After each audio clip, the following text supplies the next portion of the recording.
I want to talk without being biased now, because I know that it's political season, so a lot of people might.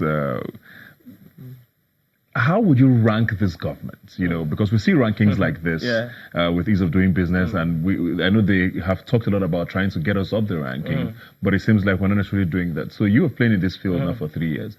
How would you say government is doing with regards to opening up the space for foreign direct investment and for young people who want to start businesses?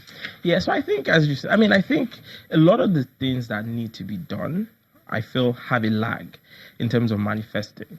So, I think developing this country isn't popular. Or it's not the kind of things that makes headlines. A lot of these are policies. A lot of these are things that have a gestation period. So some of the policies this government is pushing, I think, is in the right direction. So they're doing a lot with agriculture, in terms of financing, in terms of, inputs. You also have ease of doing business. So a good example is NAFDAC. When I started this business, it took about a year.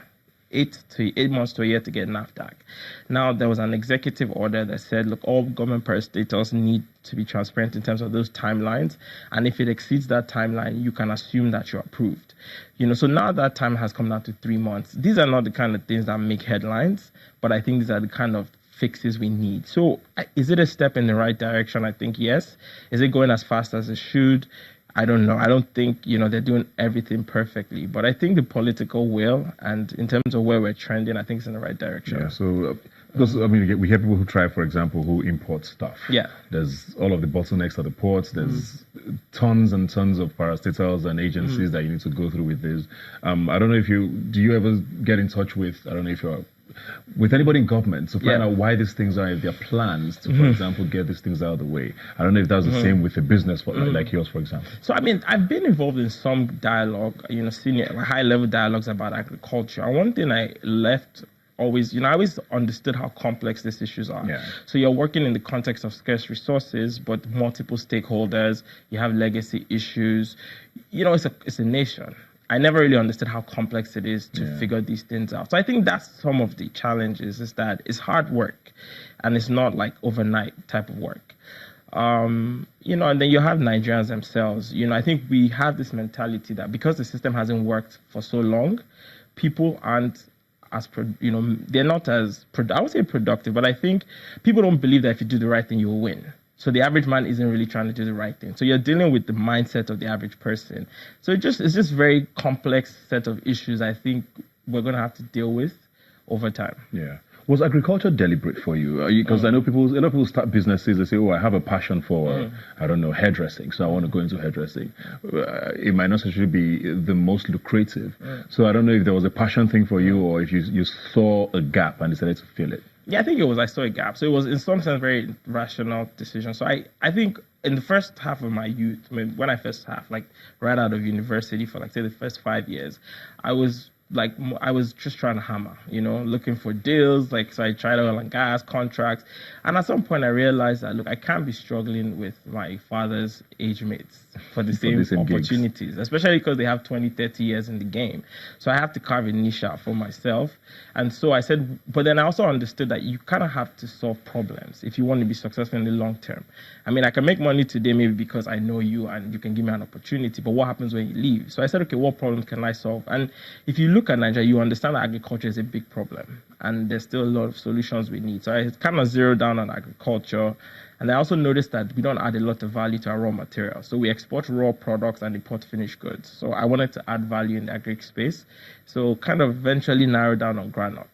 So it's a very rational kind of step. Because a lot of people also want to go into agriculture, but it seems extremely capital intensive. How easy is it for a young person to want to go into agric and be successful? Yeah, I think you're right. It's very capital intensive and it's very daunting. But what I've understood is that people who build successful businesses kind of face the impossible and just kind of... So I think it comes back to that will to survive. It's like, how do you try to create Facebook? It's like such a mammoth task that you need that just desire and drive and just kind of buy. Where there's a will, there's a way. That's the short answer. But on a day-to-day, that means just being, creative, being persistent, being all of that. So I think once you have that mindset, somehow you find a way, I think. Great. And on a more general note now, for young people in general who watching now probably want to start a business or want to go into, starting their own thing, what sorts of things you want them to know, to prepare themselves, but also not necessarily get defeated, by how daunting things might be? So I think for me, it's about pacing yourself. So before I used to want to become successful in 3 months, and obviously that never happened. And so I realized that if I give myself 5 to 10 years, there's a lot I can achieve if I'm focused, if I keep trying to solve this problem. So a good example with Granite, there's so much we've learned in 3 years, but we're still learning so much. So now we're in a place where we actually have the opportunity to win, or we have maybe you could call it the right to win, because I'm probably no more than the average guy. So I think finding a craft and trying to become good at it over time is a fair and sure strategy. Not sure, but it's a safer strategy than trying to just, blow in 6 months. Yeah.